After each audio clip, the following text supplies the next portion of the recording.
You're listening to The Jacob Valk Show. He's breaking down the latest and greatest in sports as only he can. Follow him on Twitter at RealJacobValk. Here he is, Jacob Valk. Hello,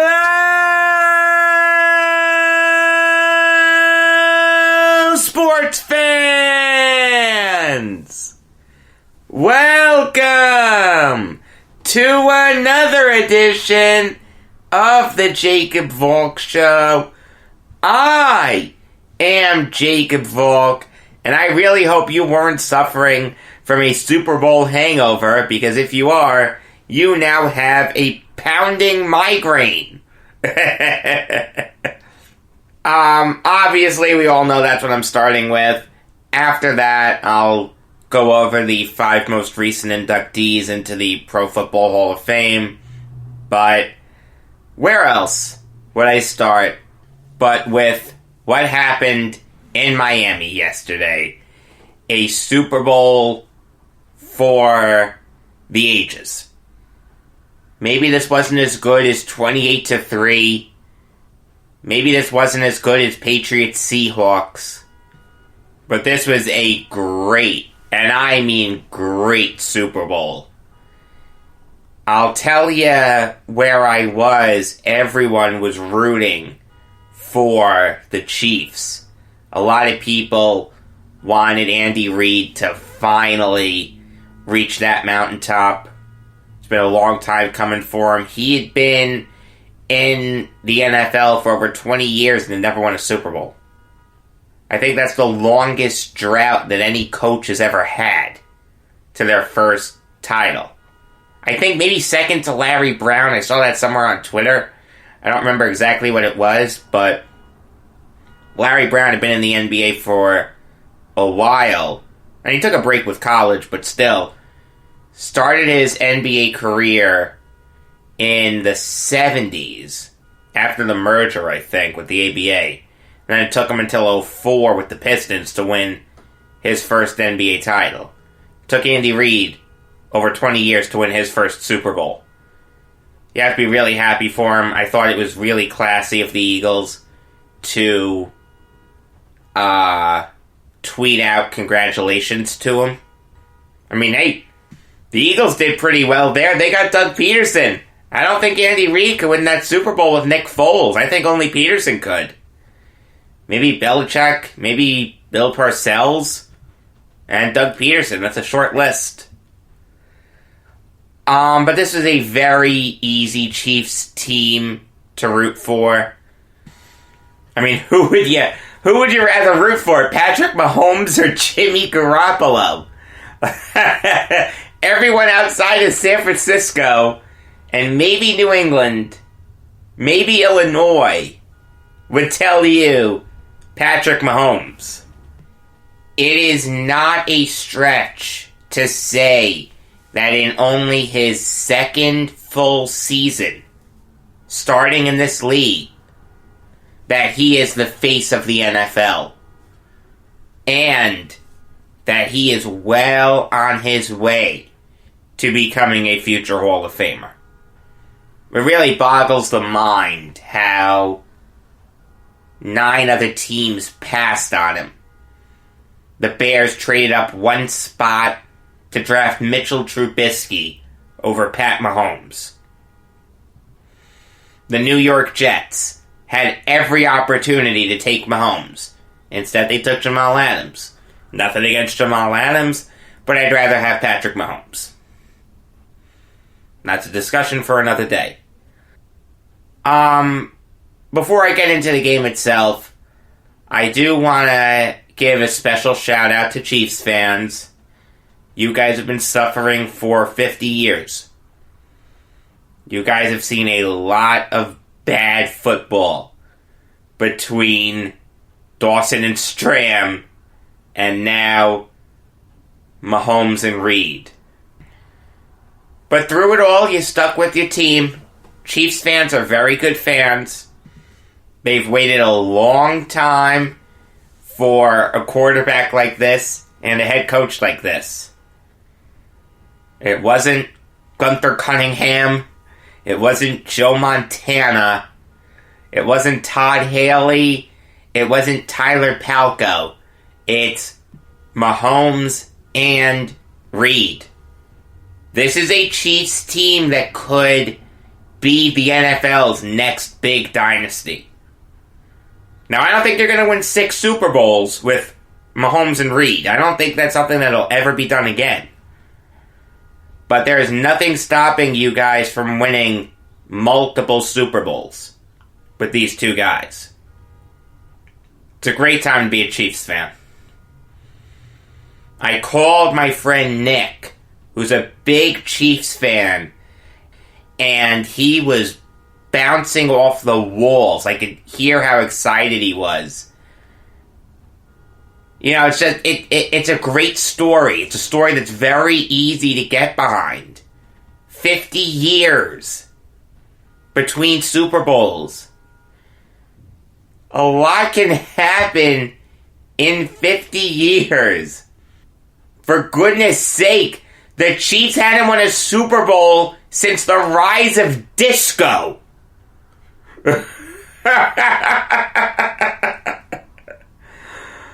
Oh, man.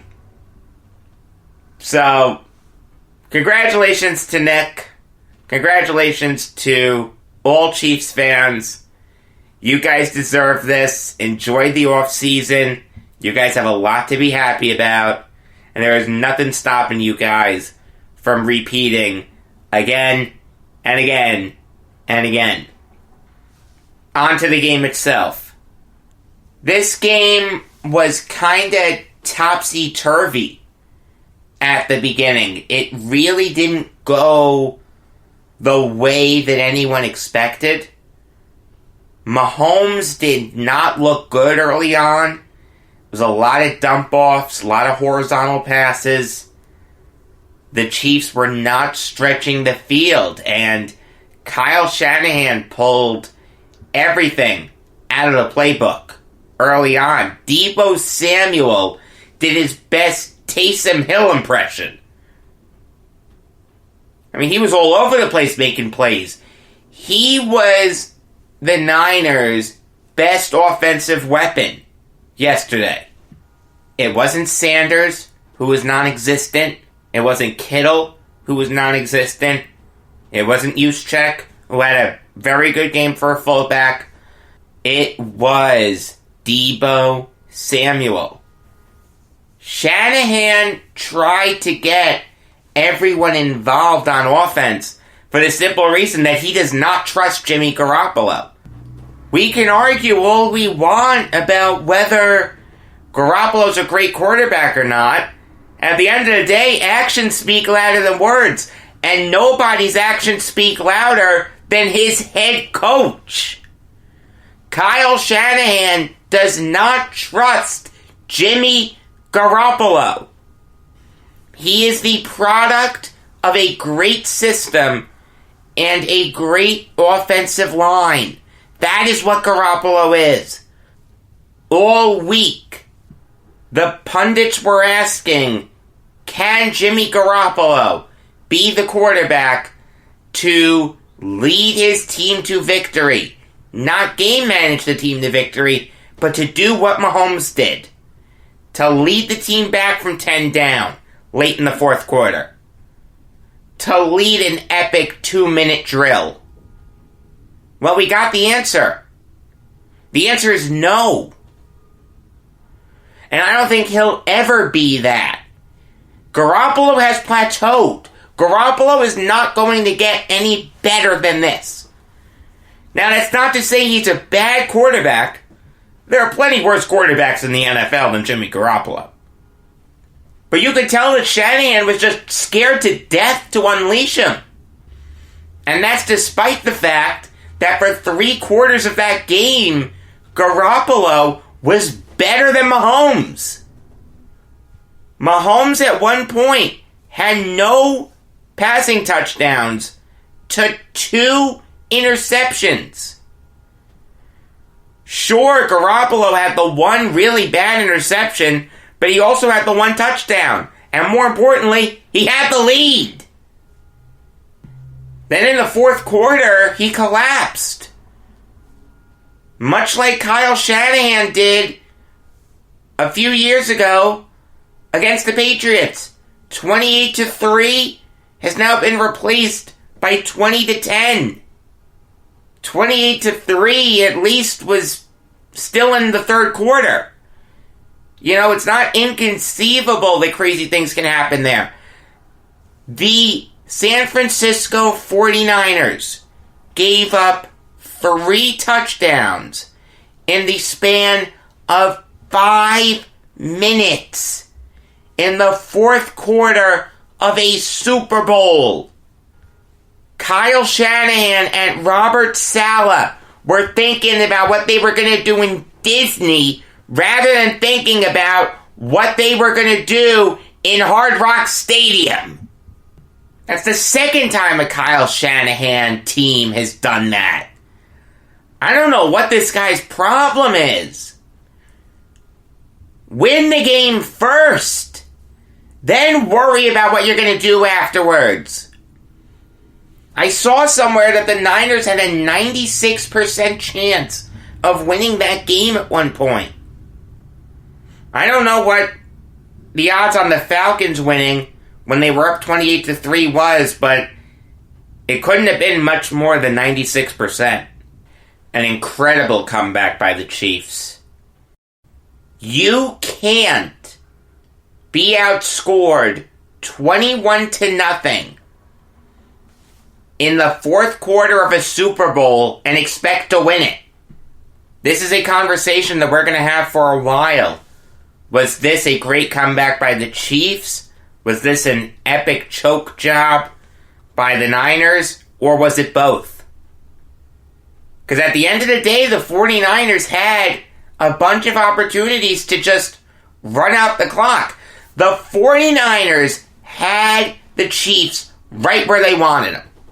6 minutes left in that game, and they're up by 3. Now, granted, the Chiefs had 3 timeouts, but all the Niners had to do was just get a few first downs, and you immediately are back in control of that game. Yes, the Chiefs had scored a touchdown. Yes, they had momentum. But momentum is fleeting in the NFL. It can turn like that. Instead, what does Shanahan do? Calls a first down run. Right play call.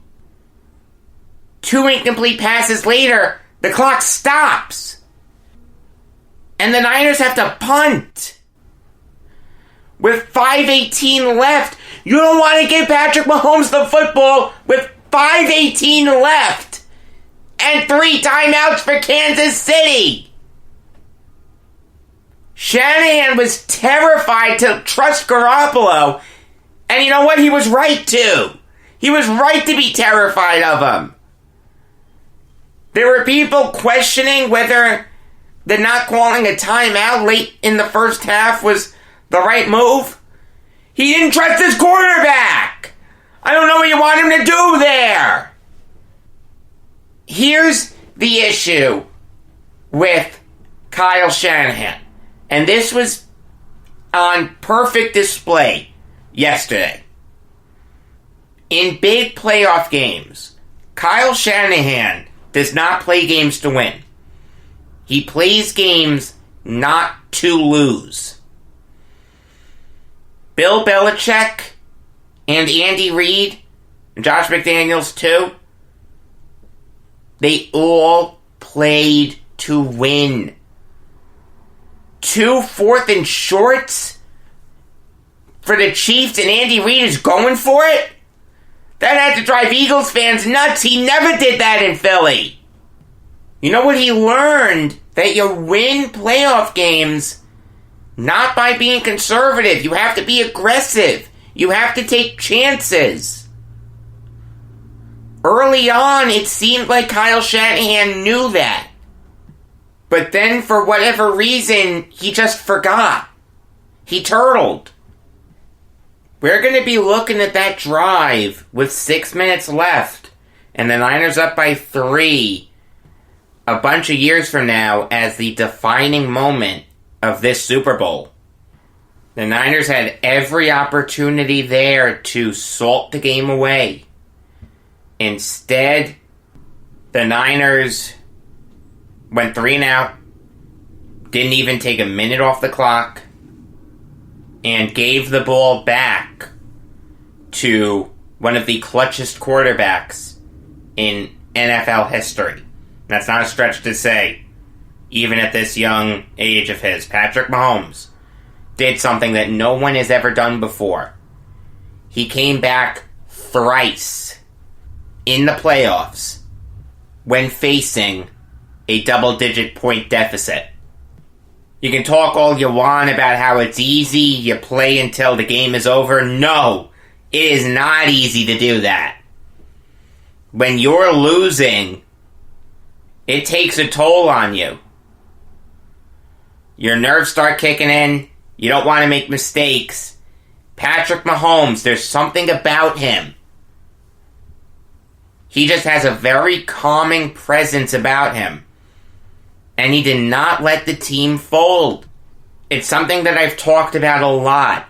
The ability to not let a team give up. And to keep pushing and moving.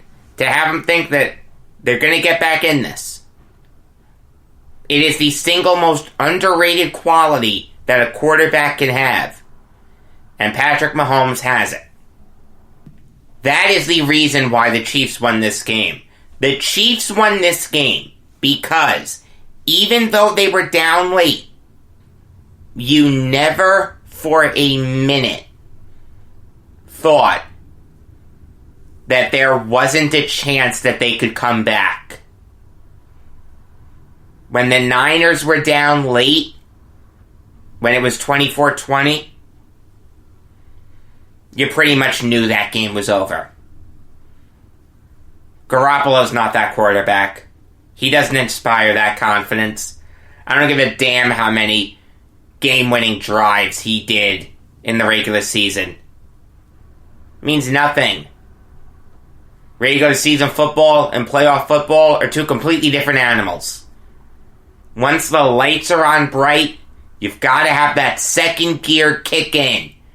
Garoppolo didn't have it. Lamar Jackson didn't have it. Peyton Manning for a long time didn't have it. Jim Kelly, Dan Marino. It's so hard to find a quarterback capable of that. Patrick Mahomes has it. Elsewhere in the Super Bowl, talking about the things that didn't happen on the field, I thought the production value for this game was incredible. Fox pulled out all the stops. A new graphics package that I thought was great. I loved the cartoons. I loved the video game aesthetic that it had. It takes a lot of guts to do that for the first time with the entire world watching. I don't know who made that call. I don't know who was in charge of making that stuff, but shout out to them. They did a good job. Buck and Aikman did a really good job. I think they get too much heat. I like Buck and Aikman. I understand that Buck doesn't emote as much as most people would like, but that's just his style. He's an even-keeled person. And Troy Aikman, yeah, sometimes he gets a little too homerish with the Cowboys, but this game didn't feature the Cowboys. I thought he was great. The commercials, for the most part, were really good. I didn't like the Tide ones with Charlie Day. I just didn't think they were that funny. Rocket Mortgage had a good one early. Google had a great one early on. The Never Forget. The reminders. Oh my goodness gracious. If that didn't bring a tear to your eye, you don't have a pulse. The Groundhog Day commercial was great. I thought what the NFL did even before the Super Bowl was great, honoring the 100th anniversary team. Some people didn't like that they honored O.J. Simpson. At the end of the day, he was still named to the team. You can't just exclude him. If you want to punish him for what he's done after he retired, don't put him on the team in the first place. That's fine. I have no problem with that. But if he's named to the team, he needs to be mentioned. Demi Lovato, I thought, did a great national anthem. And I thought the halftime show was really, really good. It's very interesting that the NFL went this route of just straight sex appeal. There's no other reason that Shakira and Jennifer Lopez were the ones performing other than sex appeal. They're immensely talented artists. Don't get me wrong, but there's a reason that they were dressed as scantily clad as they were, and that they twerked in unison because of their immense sex appeal. Now, there's nothing wrong with it. If that's the route the NFL wanted to go, look, sex sells. That is a legitimate business strategy. And if the performers are okay with it, I have no problem with it. I don't want to hear anything saying that they corrupted the youth of America. Every parent should have known that that was the route Shakira and Jennifer Lopez were going to go. If they were going to be dressed up as nuns singing, there would have been a riot. The people on the field with the light-up wristbands would have jumped on the stage, trying to claw the habits off. It's very interesting that the NFL went this route, considering Janet Jackson and Justin Timberlake and all the hullabaloo that caused. I can't believe I just said the word hullabaloo. I can't believe I just said it twice. It's the only podcast that you'll get that from. We all remember the controversy that caused. And now the NFL has just collapsed on itself and has embraced sex. Now, again, nothing wrong with it. That's how Jennifer Lopez has made a living. It's how Shakira's made a living. They're grown women, and they can do whatever they want with their bodies. That's fine. I have no problem with that. Could it have been done a little less in your face? Yeah, maybe. But again, you had to know that's what you were going to get. It's like asking Seth MacFarlane to host the Oscars and then get upset when he does Family Guy humor. How on earth can you get upset at that?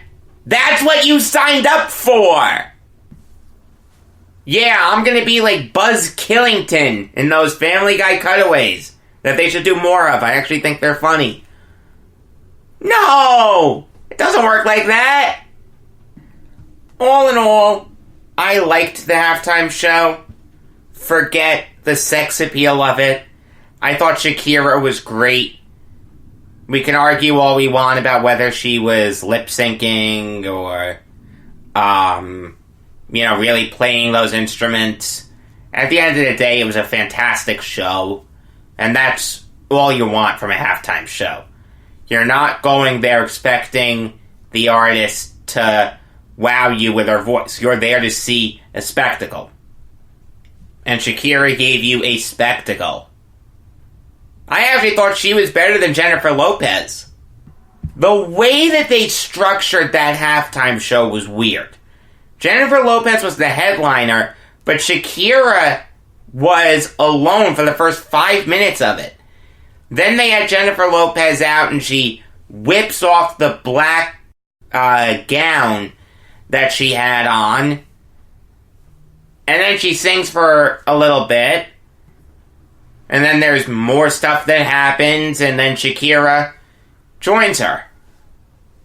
I'd be willing to bet that Shakira was shown more than Jennifer Lopez in that halftime show. Now, there's nothing wrong with that. I like Shakira, and I like Jennifer Lopez. That has nothing to do with how they look. I just think they're very good artists. I like She-Wolf. I like Whenever, Wherever. I like Hips Don't Lie. And I like Jenny from the Block, Love Don't Cost a Thing, and On the Floor. I wanted to see Jennifer Lopez in concert when I went to Vegas. Unfortunately, her show wasn't running. I just thought it was a very interesting decision to have the show more Shakira-centric than Jennifer Lopez-centric. The final point that I want to make about the Super Bowl, and if I forgot anything, please tweet at me, is the MVP. There were a lot of people that were upset that Damian Williams didn't get it. Look, I understand that for 3 quarters Patrick Mahomes did not play well. But at the end of the day, he's the guy who led that comeback. He gets points for that. That erases the first 3 quarters. It doesn't matter how you win. It just matters if you win. And the fact that Patrick Mahomes was the quarterback of a team that scored 3 touchdowns in the span of 5 minutes in the 4th quarter of a Super Bowl is all you need for him to be MVP. If Williams had gotten it, I wouldn't have been upset, but I think Mahomes deserved it more. Let's put it this way. The Chiefs don't win that game without Patrick Mahomes. You can put another running back there, and the Chiefs win it. It's good enough for me for him to be MVP. Alright, like I said, I think that's it for the Super Bowl. If I forgot anything, seriously, please tweet at me at RealJacobValk. The rule is that you can talk about the Super Bowl for 48 hours, and then it becomes old news. I'm not going to do that unless I forgot something. So, please, let me know. I want to go to the 5 most recent inductees into the Pro Football Hall of Fame. And I'll go alphabetically. Steve Atwater had a very, very good career. He has 2 Super Bowls, which I like. And he was one of the most dominant safeties of the 90s. And he had a couple really good moments.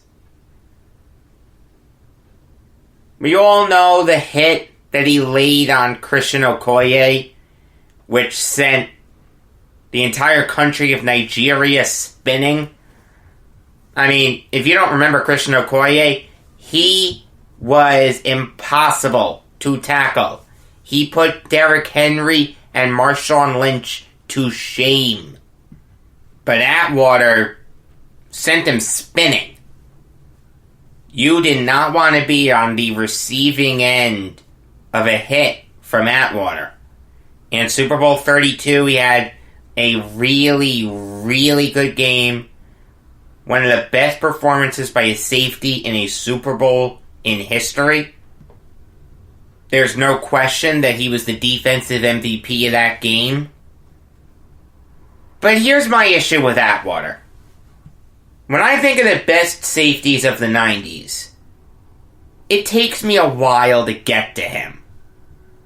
Rod Woodson, Leroy Butler, Carnell Lake, Eugene Robinson, and Darren Woodson, maybe some others too, were all better than Atwater.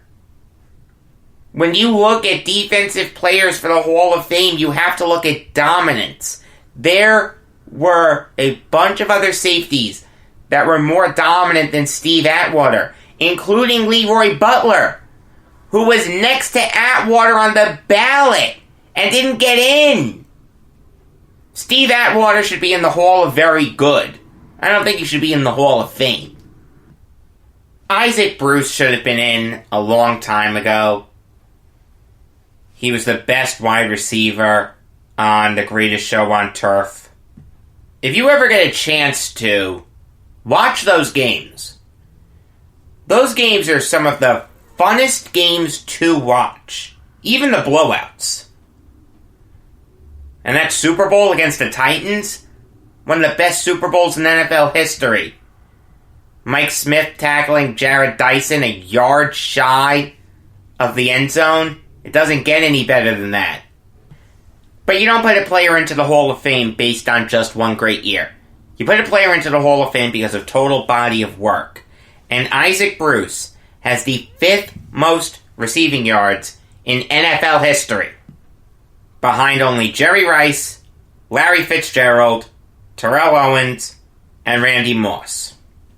He's also 12th all-time in receiving touchdowns. Were there more dominant wide receivers of the 90s and 2000s? Yeah, there were.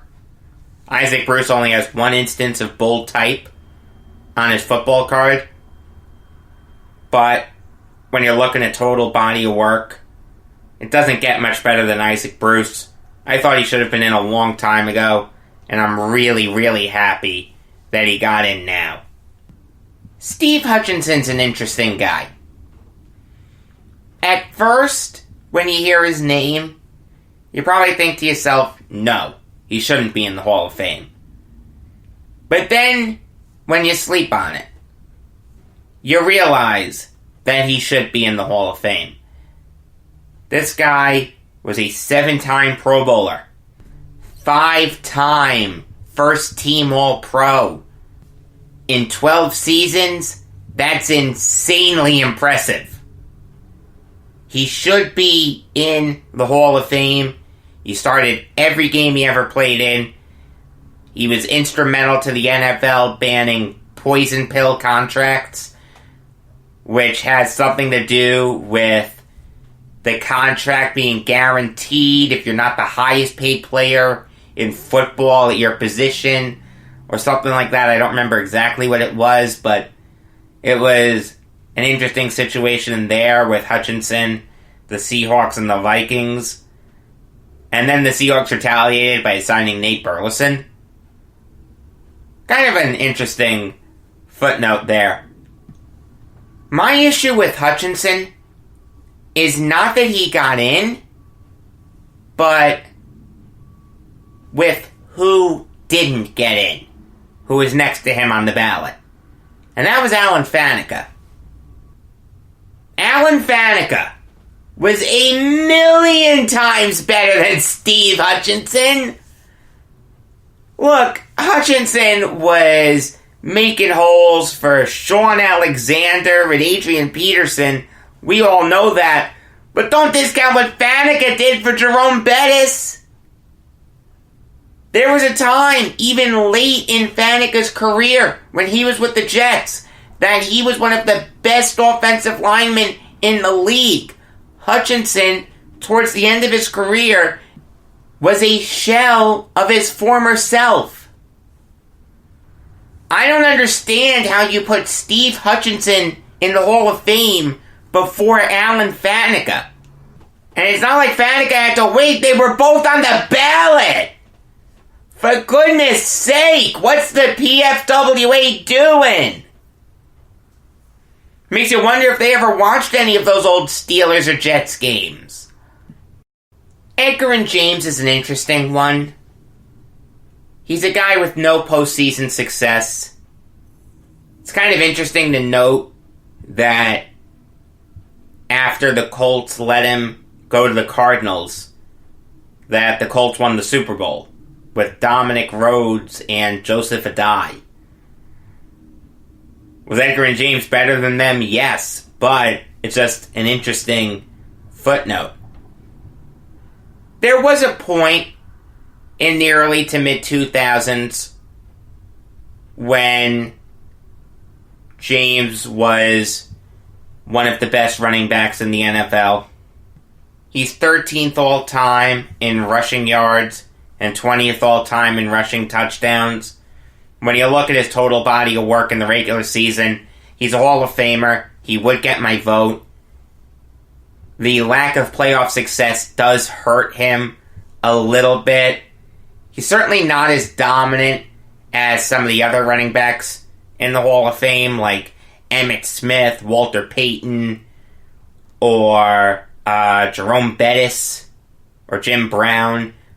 But James deserves to be in the Hall of Fame. I have no problem with that at all.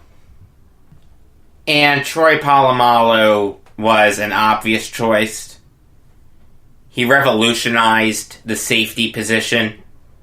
Jamal Adams is on his way to being as dominant as Polamalu, but he's still got a ways to go. The way that Polamalu jumped the snap is still one of the most incredible things I've ever seen on a football field. It seemed like every play he was jumping the snap. He was also insanely marketable, which does mean something if you're a defensive player. The hair and the Head and Shoulders commercials, that does mean something. It speaks to his dominance. Head and Shoulders could have gotten a lot of other people to do that. Instead, they chose a strong safety. And you know what? Polamalu earned it. I remember when Larry Johnson tackled Polamalu by the hair after an interception, I think it was. And everyone was going nuts. How do you pull down Polamalu by the hair? You know, he has the big contract. That's what he's known for. Well, it's a legal play. If it's sticking outside the helmet, it's fair game. All in all, for my money, Troy Polamalu is the most dominant safety in the history of the NFL. And there is no question in my mind whatsoever that he deserved to be a first ballot Hall of Famer.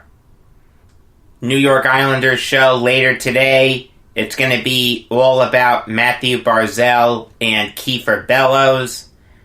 Also, today at 3:30, I'll be on Lion Tales on Nassau Community College's radio station, 90.3 WHPC. Until next time, I am Jacob Valk saying that baseball isn't a game of inches. It's a game of hundredths of inches.